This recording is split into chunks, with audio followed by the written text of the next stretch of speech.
What you just heard are not the sounds of a nightmare. They are forensic echoes, fragments of evidence recovered from a conflict that has raged in the shadows of our world for longer than recorded history. A war not of nations, but of bloodlines. We at the NightHowl Files are the silent witnesses, the curators of the forbidden, the archivists of the truth that humanity has been conditioned to forget. Tonight, we unseal a sequence of files concerning the most ancient and bitter of conflicts, the perpetual bloody struggle between the ancient, calculating vampire houses and the primal, territorial werewolf packs. These 6 accounts span continents and centuries, from the forgotten catacombs beneath European citadels to the rain-swept docks of the modern world. Each file represents a single, violent chapter in a war without end, a feud where the only constants are the moon, the night, and an insatiable hunger for dominance. Before we begin, we must advise discretion. Subscribe to the NightHowl Files and activate notifications. The entities documented in these files are not relics. They are active, they are vengeful, and they do not tolerate the exposure of their sacred vendettas. What you are about to learn carries a significant risk. You won't want to miss what's uncovered next, but listen at your own peril. Let us begin with the first file. A feud so old, the original insult is written in ashes and lost blood. Case file NHF 118. The Ashen Covenant of Valdrik. Location: the Carpathian mountain village of Valdrik. Date: October 17, 1893. Human perspective: Brother Alistair Finch, a young, rationalist monk from London, sent to assist the local parish with its census. He documented everything in a leather-bound journal, which was later recovered, its pages smelling of old incense and soot. Valdrik was a place of superstition, where villagers painted their doorframes with wolfsbane and never ventured out after the last church bell tolled. They spoke of 2 local noble families, the Pelorios and the Grimaldis, with a fear that bordered on reverence. Brother Finch's entry from October 21st details his discovery. While delivering provisions to the isolated Pelorio estate, he found the main gate shattered, not broken in, but blown outward. Deep grooves, wider than a man's hand, were gouged into the ancient oak. Claw marks, but it was the substance he found within the grooves that defied explanation. A thick, black resin that smelled of ozone and old graves. When he returned the next morning to show the village priest, the gate was pristine, repaired, as if the damage had never existed. Only the scent of ozone remained. Finch's journals become increasingly frantic. He describes the sounds that haunted the nights, not the howls of wolves, but low, intelligent growls that seemed to coordinate from different points in the valley. From the Pelorio citadel, he once saw a figure standing on a high balcony, pale under the moon, not breathing the frigid air. The smells became a constant assault. The coppery tang of blood from the Grimaldi hunting grounds, and the pervasive, musky odor of wet wolf hide that clung to the forest paths near their lodge. The villagers began refusing to speak to him, their eyes downcast. Rationality was crumbling. On the night of the full moon, November 14th, Finch witnessed the war firsthand. From his church window, he saw a dozen massive lupin forms, their fur the color of shadow and silver, surge from the tree-line toward the Pelorio estate. They moved with a tactical, terrifying grace. In response, figures descended from the citadel's towers, not climbing, but falling like black tears, landing with the silence of snow. Their movements were a blur, their faces porcelain masks of cold fury. Finch saw a werewolf, a giant beast of muscle and rage, pinned by 3 vampires. They did not simply feed. They performed a ritualistic disembowelment, their forms moving in a macabre dance, before one of them produced a silver dagger from within his cloak and plunged it into the beast's heart. The silence of the act was more horrifying than any scream. Brother Alistair Finch was found the next morning, catatonic, his journal clutched to his chest. The official report listed a fever of the brain. The village of Valdrik was largely abandoned within a decade. The Pelorio and Grimaldi names persist on forgotten land deeds, but no living soul claims them. A survey team in 1921 reported finding a single, petrified wolf's heart, pierced by a sliver of blackened wood, at the base of the old church bell tower. The file has been marked, sealed under blood feud protocol. Our agents have confirmed that the Ashen Covenant, the ancient treaty that once kept the peace in Valdrik, was broken by the Grimaldi Pack. The Pelorio House's retaliation was, by our assessment, a message to all Leakin lines. The feud is considered eternally active. Any attempt to resettle the Valdrik Valley has been met with disappearances, but the mountains of Europe are not the only stage for these ancient hatreds. Our next file takes us across the ocean, to a city built on swamp and sin, where the lines between monster and mobster became irrevocably blurred.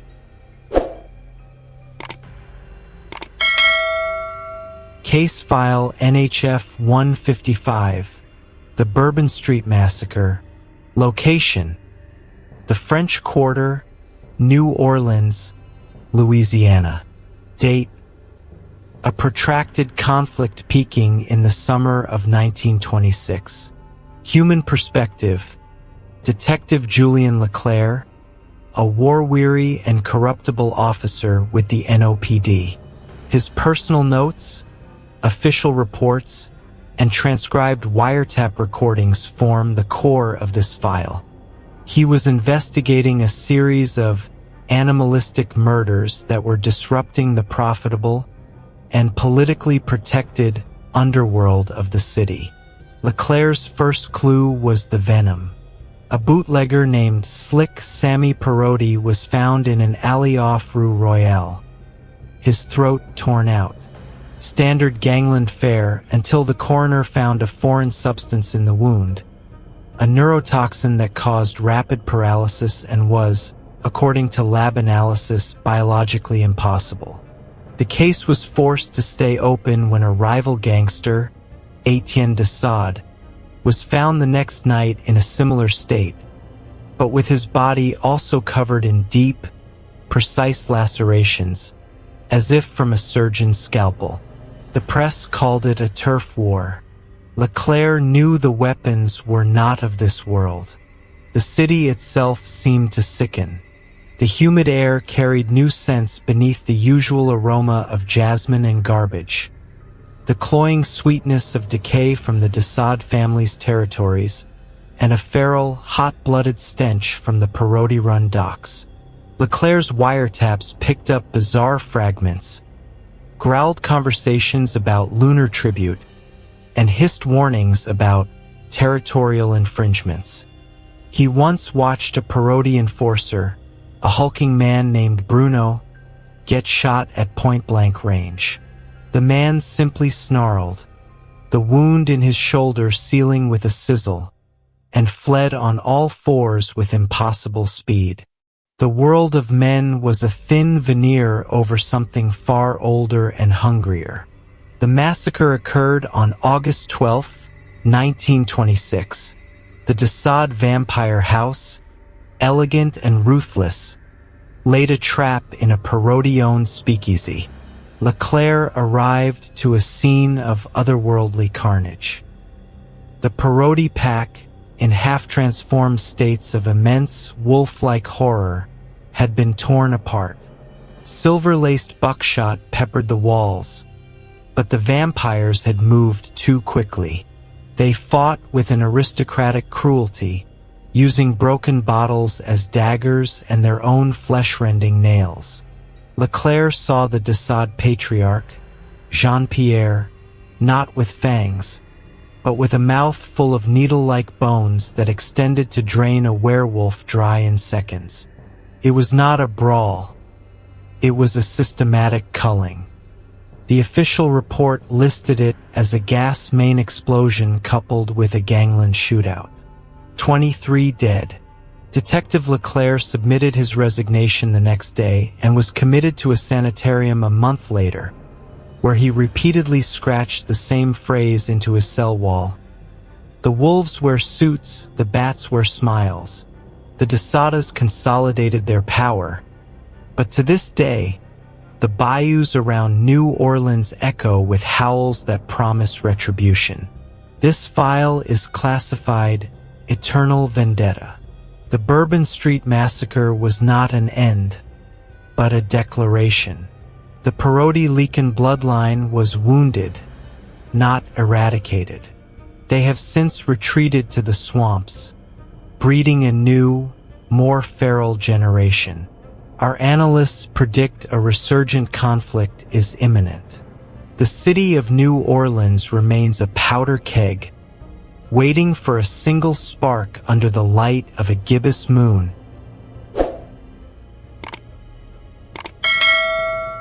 Case File NHF 189. The Crimson Siege of Vâlcea. Location: the Vâlcea Fortress, a derelict medieval stronghold in the Transylvanian Alps, Romania. Date: February 3, 1944. Human perspective: Captain Erich von Hausen, a Wehrmacht engineer attached to a special occult research division, the Ahnenerbe. His mission log, intended for Berlin, was recovered from a melted strongbox. He was tasked with assessing the fortress's structural integrity for potential use as a command post, but his notes quickly devolve into a record of a siege he was never trained to comprehend. Von Hausen's initial report is clinical. He notes the fortress was not merely abandoned, but violently vacated. The main gate's iron portcullis was twisted and bent inward, as if struck by a colossal force. But the true anomaly was the ice. The entire central courtyard was a sheet of black, frozen fluid that smelled of spoiled wine and iron. Analysis of a chipped sample, later conducted by our agents, confirmed it was blood, mixed with a cryogenic agent unknown to modern science. The surrounding snow was unblemished, suggesting the battle never left the castle walls. The 23 soldiers under von Hausen's command began to report sounds. Not gunfire or explosions, but the sounds of a silent war. The scrape of claws on ancient stonework from the towers above, followed by the soft, whispering arguments of voices that seemed to come from the walls themselves. The air grew thick with conflicting scents. The dry, cold aroma of a long-sealed tomb from the lower dungeons, and a pungent, bestial musk that seeped from the ventilation shafts. Men reported seeing their breath freeze in mid-air. Then, just as quickly, the room would become uncomfortably warm. The rational, wartime world was being supplanted by something far more ancient and territorial. On the night of February 10th, the siege reached its climax. A blizzard sealed the fortress. The generators failed. In the pitch black, lit only by sporadic flares of lightning, the two forces revealed themselves in full. From the dungeons emerged the last remnants of the Vâlcea vampire court. Pale, emaciated nobles in tattered finery, their eyes burning with a cold, hungry intelligence. They moved through the shadows like smoke, their forms blurring. And from the snow-laden battlements dropped the Lupescu pack, werewolves whose fur was matted with ice and old blood, their forms hulking and thick with muscle. They did not notice the German soldiers. The two factions clashed in the central hall. Von Hausen witnessed a vampire decapitate a werewolf with a whip-like motion of its hand, only to be buried under 3 more lycanthropes that tore him apart with a methodical, grisly efficiency.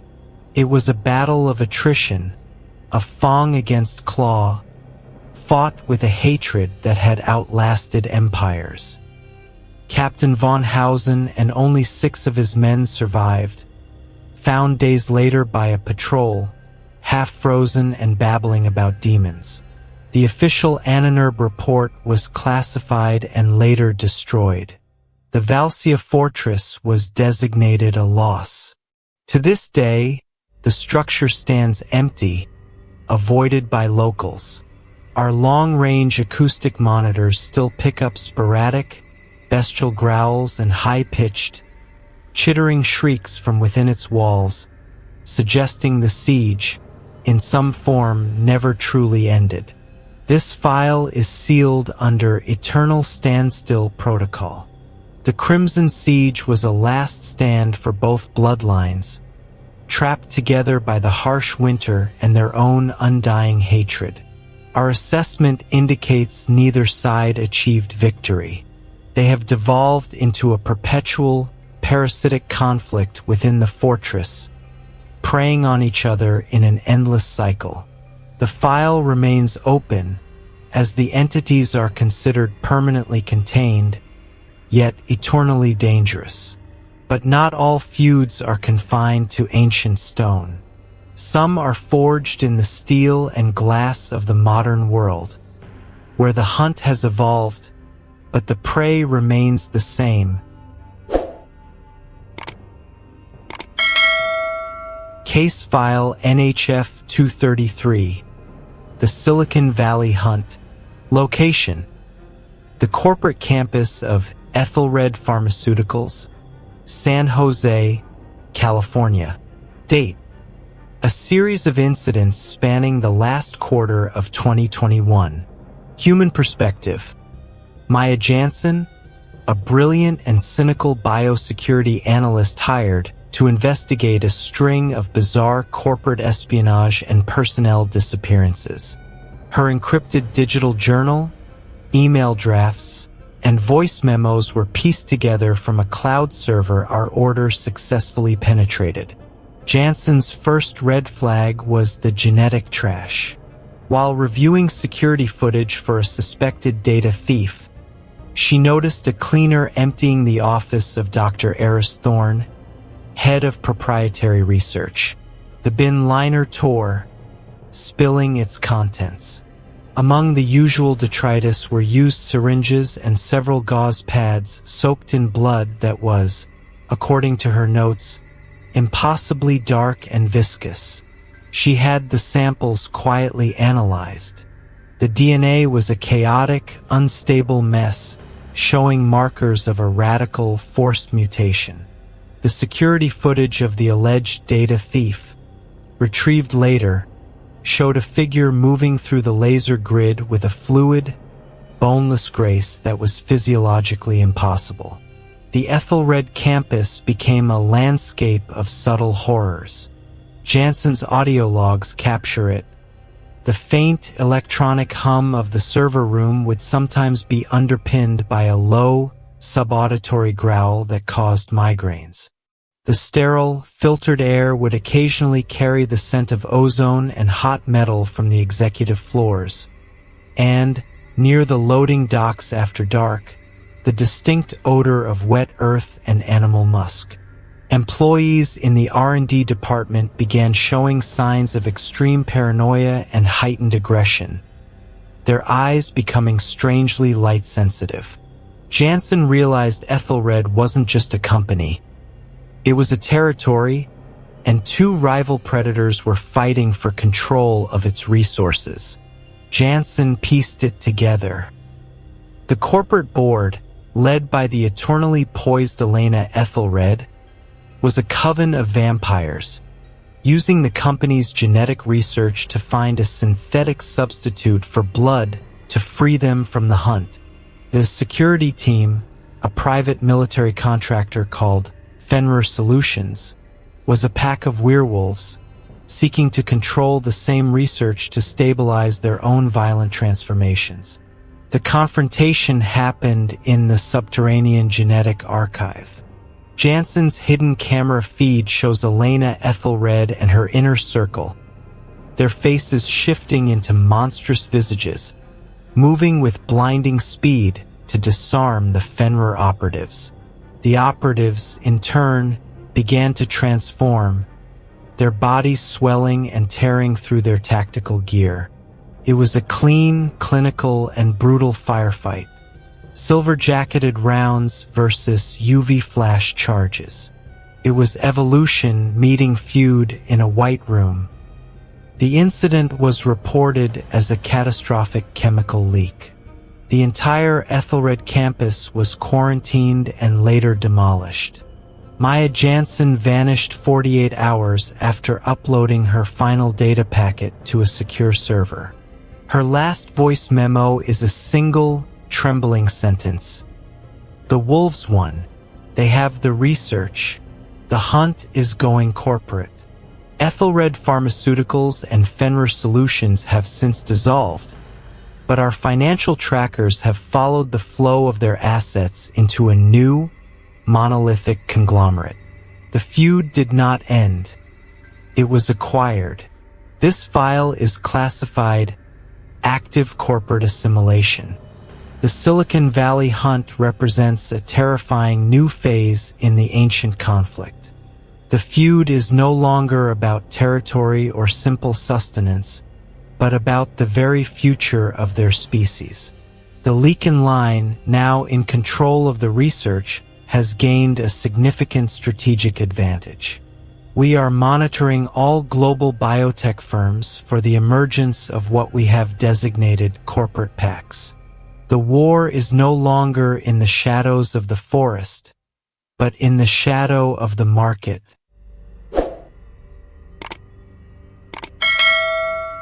Case File NHF 277. The Drowning of Port Mordent. Location: the isolated fishing village of Port Mordent, Cornwall, England. Date: a slow-burning conflict culminating on the winter solstice, 1988. Human perspective: Old Tom Wicker, the village's last true lighthouse keeper. His sprawling, poetic, and increasingly unhinged diary was found waterlogged and sealed in a copper box within the lighthouse walls. He was a man who knew the sea's moods and, eventually, the things it washed ashore. Wicker's first entry of note describes the pale driftwood. After a storm in late November, the shores were littered not with timber, but with the skeletal remains of gigantic, unidentifiable sea creatures, things with too many ribs and skulls that were long and predatory. Among them were bodies. Some were desiccated, almost mummified, with 2 precise puncture wounds on their necks. Others were brutally mauled, as if by something with serrated claws. The local constable, a man named Peters, dismissed it as a pod of diseased orcus, but Wicker noted the footprints leading from the carnage, bare human feet, and the deep, 3-clawed pads of something that walked on all fours. Port Mordent became a prison of fog and fear. Wicker's diary describes the new sounds that haunted the perpetual twilight. From the sea caves came a low, resonant humming, a siren's song that was beautiful and utterly alien. From the moors above the cliffs answered a sound like deep, guttural barking, a challenge that shook the window panes. The smells were a war in themselves. The briny, cold scent of the deep ocean from the harbor, and the rank, feral stench of wet fur and rot from the village's abandoned fishery. The villagers took sides without knowing why, some locking themselves in their cellars at night, others drawn to the cliffs to stare at the moonlit waves with vacant eyes. On the solstice, the sea itself seemed to rise. From the churning waves emerged the Morwen Coven, vampires whose skin was bleached white by the abyssal pressure, their eyes large and black, their forms shimmering with a strange bioluminescence. They came to claim the village as a new feeding ground. Awaiting them on the black rocks were the Croven Pack, werewolves whose coats were thick with salty brine, their forms larger and more amphibious than any land-based lycanthrope. The battle was a chaotic, elemental fury. The Morwen moved through the water and spray like eels, dragging werewolves into the depths. The Croven responded with raw, tearing power, shredding the pale vampires on the jagged rocks. Wicker, from his lighthouse perch, saw the harbor water churn crimson under the full moon, a primal struggle between the deep and the shore. By morning, the storm had passed. Port Mordent was a ghost town. Of the 200 souls, 17 remained, all found in a state of catatonic shock. The official report cited a catastrophic tidal surge and mass hysteria. The village was never repopulated.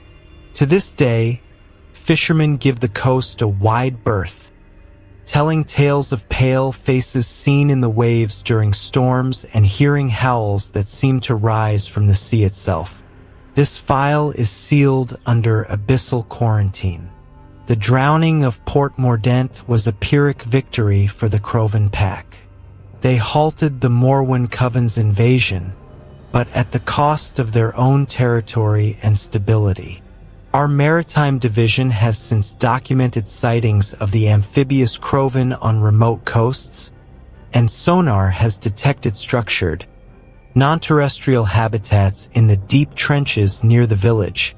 The feud has simply moved to a new, more terrifying theater, the open ocean. Some feuds, however, are not born of territory or hunger, but of a single unforgivable transgression. A crime that echoes through generations, ensuring the war will only end when the last drop of blood from both lines has been spilled.